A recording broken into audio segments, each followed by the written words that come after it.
السلام علیکم، S M news کے ساتھ میں ہوں مقدر رضا۔ ایس ایم نیوز اسٹوڈیو میں خوش آمدید۔ خبروں کا سلسلہ بڑھاتے ہوئے خبر شامل کرتے ہیں۔ لاہور سے شاہدرہ ناکہ لگا کر شہریوں کو لوٹنے والے 2 ڈاکو زخمی حالت میں گرفتار کر لیے گئے ہیں اور ڈاکوؤں کا ایک ساتھی اندھادھند فائرنگ کرتے ہوئے فرار ہونے میں کامیاب اور 3 ڈاکو بیگم کوٹ کے پاس ناکہ لگا کر شہریوں کو لوٹ رہے تھے۔ لاہور سے اس وقت ہمارے ساتھ لائن پر موجود ہیں بیورو چیف بابر بھٹی۔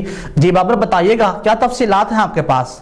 جی شاہدرہ ناکہ لگا کر شہریوں کو لوٹنے والے 2 ڈاکو زخمی حالت میں گرفتار۔ ڈاکو کا ایک ساتھی اندھادھند فائرنگ کرتے ہوئے فرار ہونے میں کامیاب۔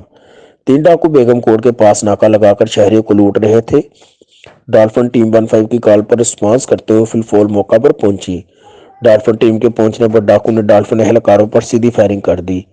ڈاکو کی فائرنگ سے اہلکار بال بال محفوظ رہے۔ فائرنگ کے تبادلے میں بگا اور دلاور نامی ڈاکو زخمی حالت میں گرفتار، ساتھی فرار۔ ڈاکو کی یکے بعد دیگر شہریوں کو لوٹنے کی 3 کال موصول ہوئی تھیں۔ ڈاکوؤں نے میٹرو اسٹیشن فرخ آباد اور شاہدرہ موٹر پر یکے بعد دیگر 3 واردات کرتے ہوئے موٹر سائیکل، کیش و موبائل چھینے۔ ملزمان کے قبضے سے چھینے گئے 16 موبائل، کیش، اسلحہ، 9 جلیدہ و خول موٹر سائیکلیں برآمد۔ ڈاکو سے برآمد ہونے والی موٹر سائیکل 1:22 پر فرخ آباد سے چھینی گئی تھی۔